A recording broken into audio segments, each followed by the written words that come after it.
Hello, it's Mark Rogan from O'Neill Real Estate, and this is number 6 Erica Street in Kelmscott. We are sitting on over 1,000 square metres. In fact, we're sitting on 1,065 square metres of land, and it is an absolutely awesome opportunity. It is zoned R15/60. If you want more information on that, well, we'll send it to you because it's going to take me forever to explain.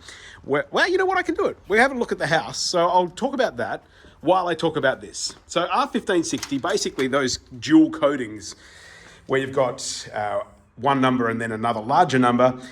Essentially, the smaller number is what you can definitely do.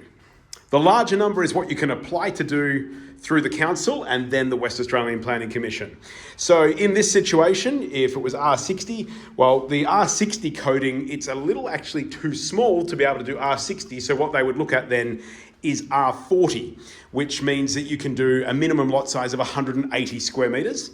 And there's a lot more information about that online that we can send you. But essentially, that means you could do a couple out the back on this one by application and by approval from the council and all that kind of thing. So that's the story with the zoning.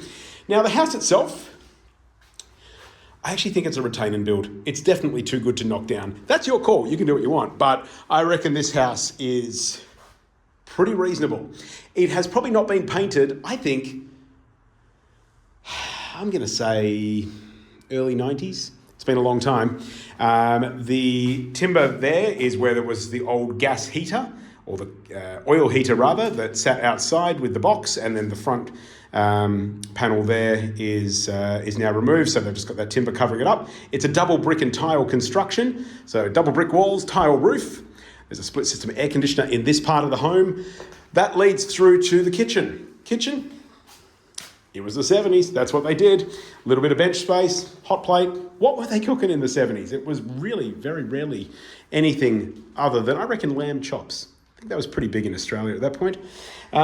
So it was sufficient for lamb chops. We have a pantry here, we have a pantry there, and we have bedrooms that I should have turned the lights on for before I came through this part of the house. But you're with me for the journey today, so you get to see all of that action taking place. And hey, it's like a final inspection. You can see the lights work. See, there you go. See the fan works too. There you go. Fan's working. Woohoo! So this is bedroom number 2. We will see the main bedroom in a second. There's an old built-in robe in here. It's there. It functions in as much as it adequately stores garments. Now, this is the main bedroom. Super dark right now because I didn't get the blind. I just started recording. I was so excited to show you what's going on. And now I'm fumbling with the blind. It's all happening live action. Skip forward 15 seconds. No, don't worry. There we go. We got it. So the main bedroom is a decent size as well. We've got a structural report on this one showing how it's all performing. It's adequate. I would suggest there's been some smoking in this house at some point, hence the discoloration of the ceiling. But it doesn't smell too bad. I reckon it was some years ago that happened, but that's my guesstimate on what has happened with all of that. It doesn't smell too bad from a smoking point of view. Not from a smoker's point of view. I'm not a smoker. Not judging you if you are, I'm just saying I'm not one. So that's bedroom number 3, main bedroom, bedroom number 2. The bathroom. Oh yeah, baby. It was the 70s, like I said. Imagine that. Have a couple of lamb chops and come have a soak in your mauve bath. After you brush your teeth, or before you brush your teeth, whichever order you want to do it in, into your mauve basin. Yeah, that's what was going on in that lavender land that we lived in at that time. And hey, you know, a nod to that with the purple shower curtain. So that's what's happening in there. And then you can dry yourself and style yourself amongst that. Lovely. Alrighty, so the laundry, that's adjacent to the kitchen. It's quite a reasonable, functional space. Room for washing machine, trough. There's the toilet. You want some light? There we go, have some light. Electric hot water system that services the house. So instantaneous electric hot water.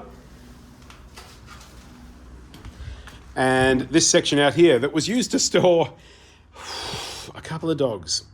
It smells like it's been home to a couple of dogs, with that groovy, I would say, ex-pub or ex-cinema carpet there. That would have been a decent carpet back in its day. It's had a couple of Alsatians living on it for the last little while, and that's evident.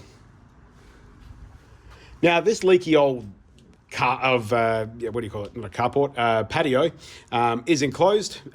It's still got the screen windows and stuff like that, so it's just perspex. In order to develop, you'd be best to take this down for two reasons. Firstly, you'd have more space to develop, and B, it's ugly. Okay, out the back.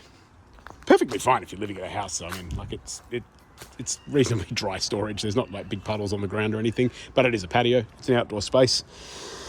So down this side, not a huge amount of room, but out the back, a huge amount of space. That is a very substantial backyard, 1,065 square meters in a town centre. Jump on the Google map and just see how very close it is to so much stuff. Like, it is a prime spot. It is very, very rare to find anything as big as this these days. It's as close to town. It's close to gyms. It's close to schools. It's close to a daycare. Shops, restaurants, the whole bit, all in very, very easy walking distance from here. It's close to the Chalice train station. It's close to a bus stop. It's close to the hospital. You know, you've got a Google Maps. You should have a look at that for yourself. Now, there's some trees in this backyard. In order to develop, you will need to remove them. They are pretty substantial. There's a big one there, a big one there, a big one here, and another big one over there. So you might be looking at that going, that's $50,000 worth of tree removal. It is not. I've actually had a quote to remove those trees, and it came in at $29,700, and we'll call it $30,000. So not cheap, but well worth it if you're carving a good couple of blocks off the back of this block. And speaking of that, you don't need to lose the carport or anything like that. The carport stays in place, and then you have all this space along the side. So hopefully that gives you the overview of what you need to see with this one. It is a very, very straightforward opportunity if you know what you're doing with subdivisions. If you have a whole bunch more questions, well, I reckon, I can answer to a point, but I would speak to the folks at the City of Armidale. Their details are in the ad as well, but you can call them on, if you're outside of WA, 9394 5000. Speak to the planning department, and they will tell you what they reckon, because what they reckon matters a whole lot more than what I reckon, at least when it comes to this. Thank you so much for having a look around. Hopefully that's answered your questions. Look forward to talking with you soon.